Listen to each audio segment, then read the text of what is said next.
News at 6 starts now. Thanks for joining us. I'm Juan Condi. And I'm Christina Ferrick. The city of Petersburg is dealing with a massive budget deficit, now at $17 million. It's a lot of money. But despite the problems, things are improving, according to some citizens. 8 News anchor Candace Cole is in Petersburg tonight with more. Juan and Christina, there are still plenty of questions as to how the city of Petersburg ended up $17 million in the hole. That's $10 million more than what was previously reported. And now locals are weighing in on the city's financial crisis, one calling for a complete overhaul of the city's government. Clean out City Hall and start over. The whole shebang. City Council, all of them. They need to go. It's been a rough start to the week in Petersburg with the decision to cut 10% off salaries to make up for the city's $17 million deficit, more than double the $7.5 million figure previously reported. While you're penalizing the people that depend on their check from week to live, if any cuts should be done, it should be done at the top level. Let the people who helped put this deficit in place take responsibility for it. Let them get hit in the pocket. The elephant in the room, why does the dollar amount keep growing and who or what is responsible? What's more, the issue could be turning away more money from coming into the city. One thing Petersburg has that Richmond doesn't is you can get pretty good property for a cheaper price. With their deficit, they're going to have to increase services, they're going to have to increase taxes. However, business owners in the city's Old Town district say despite the deficit, business in the city is on the come up. Despite what you might be hearing about the city's economic woes, Old Town is alive and well, new businesses and restaurants opening weekly, and we're having a little renaissance. We are making a comeback. So if you have not visited Petersburg in the last year, come down and let me show you what we have to offer. And we will continue to follow this story and bring you the latest details as things develop. But as you can tell from the people we spoke to, there's still a lot of hope that things will get fixed here. Reporting from Petersburg, Candace Cole, 8 News. All right, let's turn to the Storm Tracker forecast now. Take a look outside the Virginia War Memorial. You can almost see the mug in the air, and I say mug, John, because it has been muggy. What's the latest on this evening's forecast? Oh, steamy for us here across central Virginia with a few of you. I mean just a few of you seeing some showers and thunderstorms around. This is the most consistent area. The thunderstorms back to the west of us. There's one near Lynchburg that's trying to move in, maybe to southwestern Buckingham around 7 p.m. North close to us here, you're going to see this little area down around Petersburg, this little line right here that's fading out. That little wind shift line that went through might spark up another isolated shower. There was one up by Ashland. It knocked Ashland temperatures back down into the upper 70s and, of course, sent the humidity sky high. Here's the other area back to the west, and some pretty good storms south of Alta Vista. They're going to have a tough time making it here tonight. Can't see it as I look at the high-resolution forecast for this evening. This line right out here moves through Buckingham. It tries to come our way. Come on, but it's fizzling out as it gets near us. A big story for the next few days. Warm and humid weather for us in central Virginia. Ooh, we're going to see the heat index over 100, I think, the next couple of days. We'll talk about it coming up. And, of course, remember, when you're out and about, it's the summer season, these thunderstorms pop up. You want to have the 8 News Storm Tracker app right in the palm of your hands. Warnings, radar, lightning, and forecasts, no matter where you happen to be. Thank you, John. Fredericksburg police launched an internal investigation after a 911 caller died when his call was dismissed. Authorities say that call was labeled a pocket dial because the dispatcher couldn't get back in touch. All right, news reporter Mark Tenia takes a closer look at the local policies when it comes to 911 calls. Back in April, Robert Paulus, diagnosed with heart disease, called 911. For 18 seconds, the Fredericksburg dispatcher tried 3 times to make contact with Paulus. After hearing nothing, the call was labeled a pocket dial. In Fredericksburg, no callback is required. Hours later, Paulus was found dead. There was one final cry for help, and nobody responded. Paulus's son, Michael, says he wants answers. Meanwhile, Fredericksburg police are investigating what happened. I think that this was an oversight, and I think that the police department is taking this very seriously by opening an internal investigation. Policies on what's described as 911 hang-ups vary from locality to locality. In Richmond and Henrico, attempts are made to call back the caller. Richmond officials say if we are unable to connect with the caller, we use our 911 technology to attempt to gain an approximate location of the 911 call and send a police officer to investigate. In Henrico, police say we attempt to locate the call by using GPS, contacting the cellular provider to obtain subscriber information, and sending an officer to the subscriber address. But according to VITA, a state agency which helps support 911 call centers across the state with technology and funding, it's extremely difficult to track where a cell phone call is coming from, and a call has to be at least 20 seconds long. They say in most cases, call centers don't send out an officer because a location is not accurate. Still, Michael Paulus would like to see something done in light of his father's death. I want things to change. I think policies need to be changed. Mark Tanya, 8 News.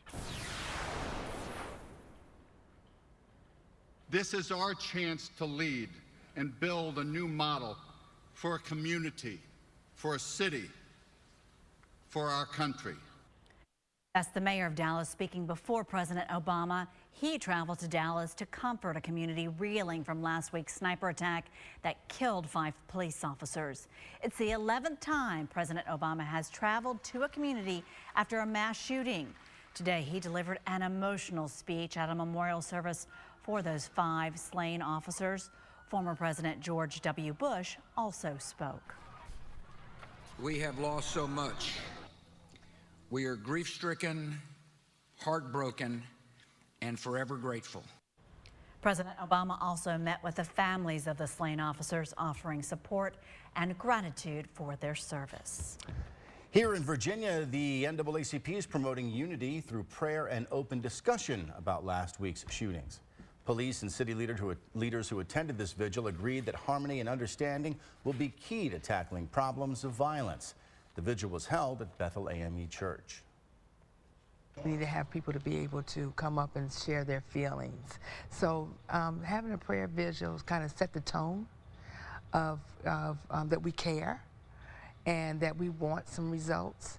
The NAACP is calling for accountability from law enforcement and better community reporting in cases involving use of force. Also happening right now, you're looking at live pictures of a Black Lives Matter protest. This is outside the City Hall building in Los Angeles. Demonstrations started today after the city's police commissioner ruled that an officer-involved shooting last year acted within the department's policy. It's kind of tough to see the people who have gathered there because of the shadow, but they're over there to the right of your screen. 8 News will continue to update you as details become available.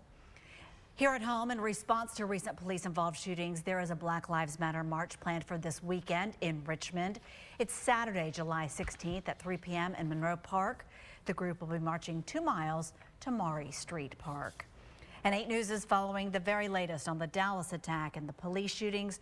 When we are not here on air, go to our website, WRIC.com, for updates.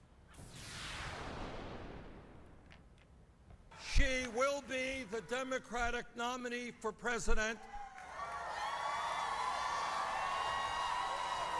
And I intend to do everything I can to make certain she will be the next president of the United States.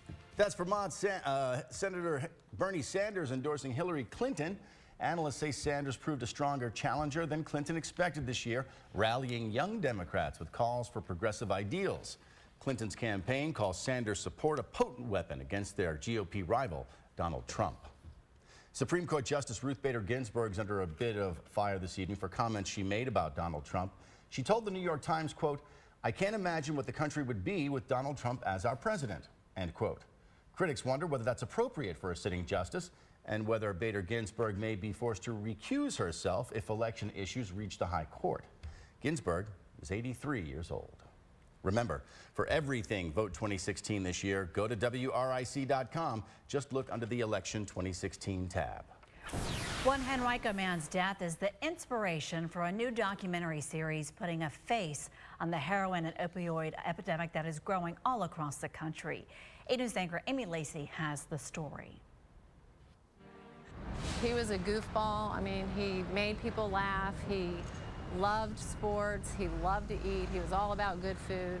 Jenny Durr remembers the impression her son Billy made on so many during his life. And now she's hopeful he will continue to make an impact in his death. No one starts out a heroin addict, but a lot of times that's where they end up. Billy battled addiction for 6 years. His family first noticed his struggles when he was a senior at Godwin High School. Rehab helped Billy get clean, and no one even knew he was using again until he was found lifeless in his Boston apartment on April 14th. He was only 24 years old. Moms are going to be the force of change, and to do that, we need to start talking about it. So that's what I'm trying to do, spread the message. And now Jenny is sharing Billy's story and the new documentary series, Behind Familiar Faces. The goal of the series is to bring to the forefront lives that have been taken from us too young by drug addiction and alcoholism. Billy's friend Evan launched this Kickstarter campaign on Monday.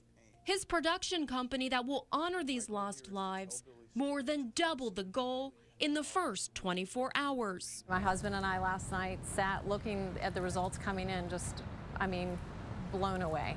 Lots of tears, lots of emotions yesterday. Jenny knows Billy would be so proud. His experience will help someone else. The face of addiction isn't a homeless person living on the street. It's your child, my child, our neighbor's child. You wouldn't hide if your child had diabetes or cancer. You got to shed light on the problem if you're going to eradicate it. And we will link you to more information about Behind Familiar Faces in this story on WRIC.com. On the Kickstarter page, you can donate to the project. Jenny says loved ones of those who have passed away from addiction can share details for possible inclusion in the series. Still ahead tonight on 8 News at 6, Betty Crocker cakes are being recalled. The flour may be tainted with E. coli. We'll explain. Plus, another top American golfer says they'll skip the Olympics this summer in Rio. See who it is and why they're staying home. Remember, we want you to become a part of 8 News with iReport 8. Share your photos, videos, your story ideas. Let us know what's happening in your neighborhood. Email iReport8 at WRIC.com or call our hotline 330-8000. You're watching 8 News at 6 tonight. We cover the news where you live. Stay with us. Juan and I are back in just a moment. Welcome back. Summer months are tough for firefighters, especially in this heat and humidity like we've seen here in Central Virginia. Since heat exhaustion is a huge concern, agencies are relying on other departments to make sure that the public is safe. And the high temps are raising those safety concerns. There's no way our people, with the heat and everything like that, there's no way our people could have managed that without somebody probably having to go to the hospital. That chief also said the majority of their calls are fire or crash, water rescue, all of those involve being outside, so it's something that they always have to prepare for. In sports tonight, Jordan Spieth is the latest and one of the greatest golfers to withdraw his name from the Rio Olympics, fearing the Zika virus. Let's go to 8 Sports anchor Chip Briere, who's in with the details. Chip? Juan, Spieth joins world #1 Jason Day, U.S. Open champion Dustin Johnson, and Rory McIlroy in deciding to skip the Rio Games. That means the top 4 players in the sport will be absent from the 60-player field, 2 of them not on the United States team. International Golf Federation President Peter Dawson vented his frustrations over the withdrawals. Something of an overreaction to the Zika situation, but that's for individuals to determine. And there's certainly a great deal of concern about this issue inside the game of golf, no doubt about that.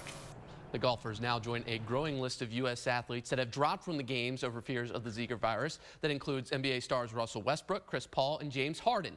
The Rio Olympics are set to begin on August 5th. Chip Briere, 8 Sports. Coming up next, the craze that has everybody talking could be getting access to your email account, your information. We'll explain when we come back. Welcome back. Here's an 8 News consumer alert. General Mills is recalling Betty Crocker Super Moist Carrot Cake Mix and Super Moist Party Rainbow Chip Cake Mix. The flours in those products may be tainted with E. coli bacteria. So far, no illnesses have been reported. We posted more information about those products on our website. Just go to WRIC.com. Another Tesla has crashed in autopilot mode. Neither the driver nor passenger in that Model X were injured. It's the 3rd serious autopilot accident. At least 2 federal agencies are looking into a fatal autopilot accident in a Tesla in Florida back in May. The makers of the popular Pokemon Go app had to make emergency fixes today. The app gave the company access into players' personal lives. A coding error allowed the company access to your Gmail account. Until a fix is in place, experts suggest creating a new account not linked to your personal information. Time for a check of the forecast, and John, folks are out and about with those Pokemons, trying to find them no matter the weather. They're running around like this, doing whatever with them here. And I was talking to someone today who, a friend of mine, and their son made this thing, and he said, "Don't mug me," as his Pokemon name on there. So, all right, outside, if you run around and play Pokemon, it's hot, it's humid, temperatures are checking in the low to mid 80s for most of us here. We made it up to 87 degrees. A little warmer down south side, Petersburg 86, 86 degrees down at the bunker, 86 over in Williamsburg as we speak right now. We've had some showers and thunderstorms approaching. Earlier, we had a few that popped up right along this little wind shift line. They're kind of quiet, but there's some other ones back to the west. Trying to move in a new one developing over south of Dillon. There's going to be some thunderstorms over in portions of Buckingham County and some heavy showers. There's even a line in the western part of the state. The big question is, are they going to make it here? Well, once we get past sunset, we're going to start losing the energy. It's a little tough for them to survive, but we got a chance of a couple of you seeing an isolated shower early this evening. Back the view out, you can see a few more thunderstorms starting to form in the Midwest. Watching for storms to develop here. Could be better risk of storms for us tomorrow in central Virginia. Humid tonight, down into the middle 70s across the area for the overnight low temperatures. The weather map, again, a slight chance of a shower early on. Again, the area around Buckingham looks to be the best. Maybe something sneaking in here if it can hold on until around 10 p.m. Overnight, it's steamy. A little haze tomorrow morning, then partly cloudy skies as we go through the day. Head into the afternoon hours, we'll watch for a better chance of thunderstorms popping up towards 5 to 7 p.m. as that disturbance in the Midwest slides by. Then I think things quiet down. We head to Thursday. Our winds are going to become more westerly on Thursday. That'll give us mostly sunny skies. You don't see much in the way of clouds. We're at 11:30 a.m. even into the afternoon hours. It's tough for showers and thunderstorms to approach from the west. Thursday's the day we could get temperatures up in the middle 90s, maybe upper 90s. Add in the humidity, you'll feel like 100 to 103. It's going to be a steamer the next few days. So a couple isolated showers with thunderstorms around that will be fading out after sunset. Temperatures down to the lower 70s over the area. Tomorrow during the day, up to 93 degrees. Again, a few thunderstorms over us. They may be a little more widespread than today. And then, Thursday's just hot. Might get a shower Thursday night. Better chance of showers and thunderstorms over the weekend, which will cool our temperatures back down to around 90 degrees. And we're going to go right back into the steam bath next week. We are in the All-Star break, but still there are sports where you live. Townley Haas departs on his voyage to Rio with the U.S. Swimming Olympics team today, ready to face the stream. You won't need goggles, just a comfy seat. Stay there. We're back after this. The time has come for 8 Sports at 6. Hola, amigos. Today, members of the U.S. swimming team head to San Antonio for 10 days of training. Then it's off to the 2016 Rio Summer Olympics. And that includes Benedictine College prep grad and Nova Aquatic swimmer Townley Haas, who now goes from Richmond to Brazil, ready to live out his dream. Haas and Dwyer and Conger are 1, 2, 3 to the wall. I looked up and I didn't really believe it. I saw my teammate Jack was like up on the lane line looking at me. Haas gets in and so does Dwyer. I think that's kind of when it hit me. It was just incredible. Just the fact that he won the event at the Olympic trials his first time out was unbelievable.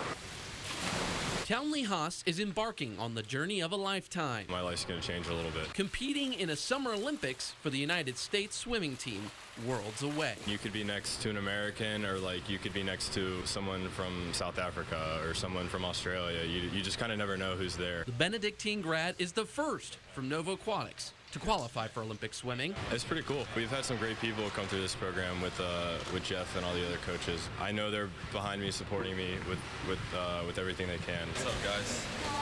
A dream he's worked tirelessly to realize. He's been working so hard for this for a long, long time, and it was his first time there, and to be up there and win the event, it was probably just a big exhale out. That was the reaction he had. Today begins that journey to Rio as he heads to San Antonio. With his family in tow, Haas's Olympic career will begin. I know it's going to be an awesome trip, and it's just going to be a great experience. One that looks to just keep swimming. Last night's home run derby was a bit of fun. Tonight's Eastern League Derby promises to do the same. Ryder Jones will represent the Flying Squirrels at the competition in Akron tonight. He has 9 home runs this season, hitting his latest over the weekend to tip the scales in Richmond's favor over Trenton. The wide world of sports comes together tomorrow night at the 23rd Annual ESPYs in Los Angeles, hosted by WWE superstar John Cena. Too many memorable, inspiring, and heartbreaking moments to list right now. All of them will be honored at Microsoft Theater. And you have a chance to guess who will hold the hardware. $250 gift cards. It's easy. Just go onto our website, WRC.com, go to the ESPYs page under contests, and make your picks for best championship performance, best male athlete, and best female athlete. Voting runs through tomorrow, ending at 7 p.m. That's it for sports. 8 News is back right after this. Here across Central Virginia, we continue with heat and humidity for a good part of the week, all the way into the weekend. Now, tomorrow, temperatures warm up to 93 degrees. I think thunderstorms may be a little more widespread over the area. And then you can see 98 degrees, maybe no thunderstorms during the daytime hours on Thursday. Rain risk increases over the weekend, which does bring us some slightly cooler temperatures on Saturday and Sunday, but the showers and thunderstorms, mainly late in the afternoon, evening hours, could be more widespread.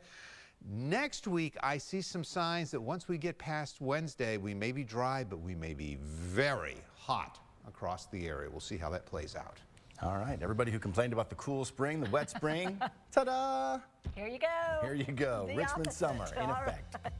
Thanks for joining us tonight for 8 News at 6. I'm Christina Fierig. I'm Juan Condi. We leave you with a lovely view of the capital city at sunset.